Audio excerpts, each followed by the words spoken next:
નમસ્તે વિદ્યાર્થી મિત્રો, સહજાનંદ વિદ્યાલયમાં આપ સર્વ વિદ્યાર્થીઓનું સ્વાગત છે. વિદ્યાર્થી મિત્રો, આપણે પાઠ 9 કદર તે અધૂરો હતો તેને આપણે હવે આગળ જોઈએ. સદાય ખુમારીમાં તરબોળ રહેતા રઘોબાના મનમાં કાઠિયાવાડી પાઘડીવાળો વાલો કોતરાઈ ગયો. તારું નામ જે કેસરિયા હતા મૂળ તે તેમના મનમાં વસી ગયા. રઘોબાની જેમને મદદ કરી હતી તે. તમારું નામ રઘોબા એમને તેમનું નામ પૂછે છે. નામ ભગવાનનું, કામે ભગવાનનું. કહે છે કે નામ જાણીને શું કરવાનું? ભગવાનનું કામ, જે કામ કરવું છે એ ભગવાન માટે જ. બોલીને તે ઘોડે ચડીને હાલવાની તૈયારી કરતા કેસરિયાના ઘોડાની વાઘ પકડીને જુવાન મરાઠો બોલ્યો. રઘોબા ઊભા થયા અને તેની જે ઘોડાની જે લગામ હતી એ પકડી અને બોલ્યા, તમારું નામઠામ ન આપો તો તમને મારા છોકરાના સમ. લાચાર બનેલા વાલાએ બે બોલ કીધા. મારું નામ વાલો કેસરિયો, ગામ મારું ઘરણી, અમરેલી પરગણાનું લ્યો રામે રામ. બોલીને વાલાએ ઘોડાને હાંકી મૂક્યો. એનું નામ ઠેકાણું સરનામું આપી અને તે ઘોડો લઈને ચાલતો થયો. મરાઠાના છોકરાઓના આંસુ લૂછીને નીકળેલા કેસરિયાએ રનોલીમાં એક ઘોડાને વેચીને વાટ ખર્ચી કાઢી લીધી.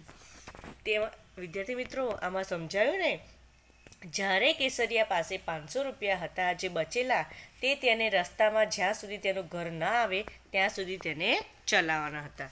પણ જ્યારે એ પૈસા બી રઘોબાને આપી દીધા પછી તેમની જોડે શું રહ્યું?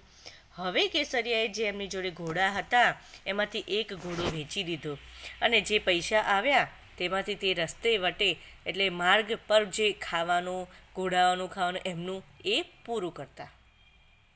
વાત ઉપર 1.5 દાયકો ગથલોએ ખાઈ ગયો. કે છે વાટમાં એટલે રસ્તામાં કે ઘોડોએ કેટલું ખાઈ ગયો. ઘરની ગામમાંથી પ્રભાતના તેજ પથરાઈ માંડ્યા છે. કર્ણુકીના લીલા કુંજાર કાંઠા ઉપર બેઠેલા ભગવાન ગણેશ્વરના મંદિરમાં બ્રાહ્મણોના મંત્રોચ્ચાર ગુંજી ઉઠ્યા છે. ખીલેથી છૂટીને ઢોર ગણમાં જઈ રહ્યા છે. કે છે કે જ્યારે હું ઘરે પહોંચ્યો ત્યારે સાંજ થઈ ગઈ હતી. બરાબર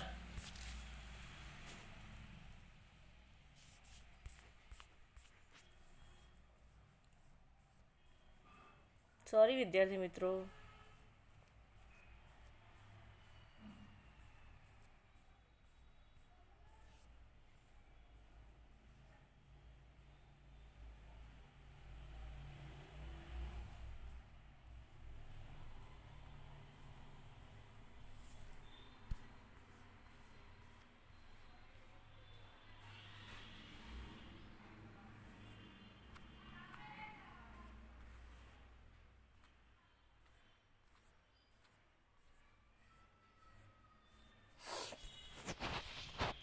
બરાબર એવે ટાણે ગામમાં અમરેલીમાં દર ઘોડેસવાર દાખલ થયા. કદાવર કાયા રાજના પોશાકમાં ઢંકાઈ ગઈ છે. દરેકના ખભામાં જામનગરી ઝંઝાળું ઝૂલતી આવે છે. મોં પર પંથ કાયાની ધૂળની જળ ઉડેલી છે. આંખોમાં રતાશ ફૂટેલી છે. માથા ઉપરના સાફાના ખાખી છોગા પવનમાં ફગફળી રહ્યા છે. કહે છે કે જ્યારે પોતાના ગામ પણ આવી રહ્યા હતા ત્યારે કેટલું બદલાઈ રહ્યું હતું. પોતપોતાના જે કામ કરવામાં હતા તેમાં ઢળ્યા રહ્યા. પોશાક કાયા રજની પોશાક જે લોકો પહેરતા હતા એ બદલાઈ રહ્યા હતા. ખભામાં જામનગરી જવાળું ઝૂલતી આવ્યું. અણધાર્યા રાજ્યમાં સિપાયું ગામમાં આવેલા ભાણી માણસો હેતબાઈ ગયા. કે છે કે જ્યારે એ ગામમાં આવ્યા ત્યારે સિપાહીઓને અલગ લાગ્યા એટલે એ ખળભળી ઉઠ્યા. વાલા કેસરિયાના નામનો માણસ ક્યાં રહે છે? સિપાહીએ પૂછ્યું. બાપુ, આથમણા બહારનું ખોરડું કંઈ એનું કે છે કે એ રહ્યું, એનું આગળ જાઓ એટલે મળશે. આંખના પલકારામાં ઘોડાઓ વાલાની ડેલી આગળ આવીને ઊભા રહ્યા. પગ પછાડા અરબી ઘોડા ઉપર આબરૂ થયેલા અસવારના સરદારે ડકણ દીધી. વાલા કેસરિયા! ત્યાં તેણે એક ભાઈએ અવાજ આપ્યો. દીવ ઉગ્યામાં અજાણ્યો સાર સાંભળ્યો. કહે છે કે આ દિવસ ઉગ્યો ને અજાણ્યો અવાજ કોનો છે? પણ દાંતણ પાણી પરવારી ઓસરીની કોરે બેસી ભગવાન સૂરજની સ્તુતિ કરતા વાલાએ જવાબ ન દીધો. ત્યાં તો બીજો સાદ સંભળાયો. વાલા ઘર મેં હે કે છે કે વાલા ઘર પે હે. બીજા સાદે પછવાડાના વાડામાં વાસિંદુ કરતા કેસરિયાના ઘરવાળા આવીને બોલ્યા, છે તો ઘરમાં, પણ રાજના સિપાહીઓને જોઈને આઈ જરા વિચારમાં પડી ગયા. 7 પેઢીમાંય રાજાના સિપાઈ આ આંગણે આવ્યાનું જાણ્યું નથી. આ શું કે છે કે આટલા વર્ષોમાં રાજાના સિપાહીઓ કોઈ દિવસ આવ્યા નથી, તો આજે કેમ? ક્યું બોલતા નહીં? વાલાની માળા પૂરી થઈ ગઈ. ઉઠીને ડેલીએ આવ્યો. આવો બાપ આવો. તું મેરા નામ વાલા કેસરિયા? હા બાપ, હું જ વાલો કેસરિયો.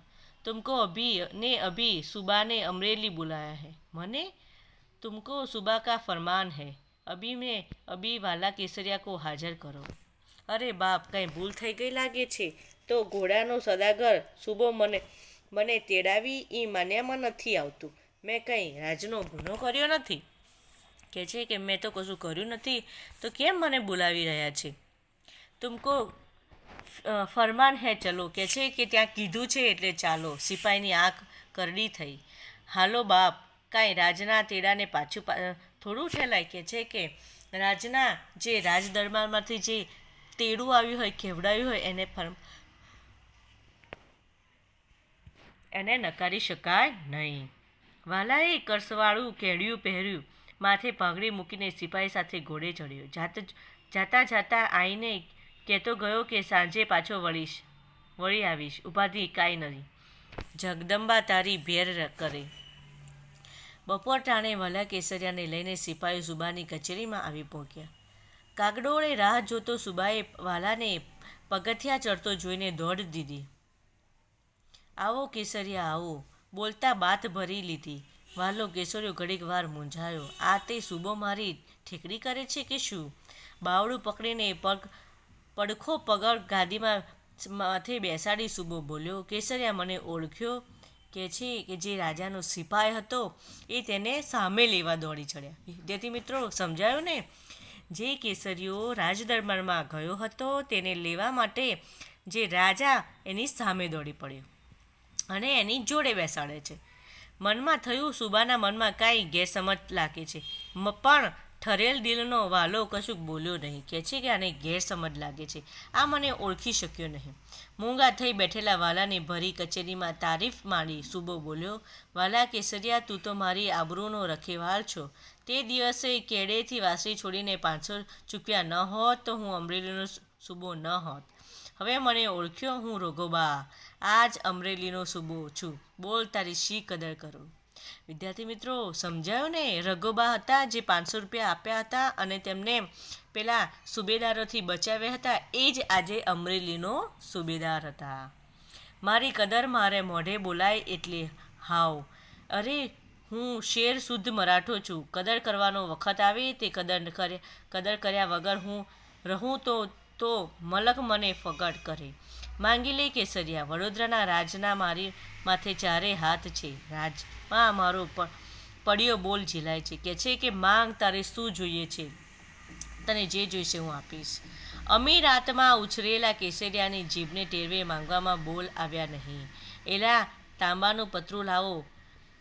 કચેરીના કબાટમાંથી તાંબાનું પતરું હાજર થયું. એમાં લેખ મંડાયો, ગાયકવાડ તાંબાનું ઘરની ગામ વાલા કેસરિયાને યાવચ્ચ દીવો બક્ષિસ, તિથિ તારીખને રોજ રાજની મહોર લાગી. રઘુબાઈએ હુકમ કર્યો, કેસરિયાને માન તરબાન સહિત ઘરણી પુકાડો.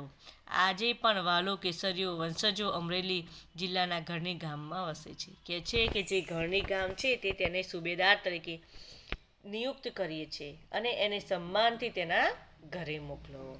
વિદ્યાર્થી મિત્રો, સમજાયું ને? જે માણસને જેમણે 500 રૂપિયાની મદદ કરી હતી તેમને તેમનો ગુણ યાદ રાખી અને આજે જ્યારે અમરેલીના સુબેદાર થયા ત્યારે તેમને સન્માન સાથે તેમને ત્યાં લાવ્યા અને તેમનું સન્માન કર્યું અને ઘરણી ગામના સુબેદાર બનાવ્યા.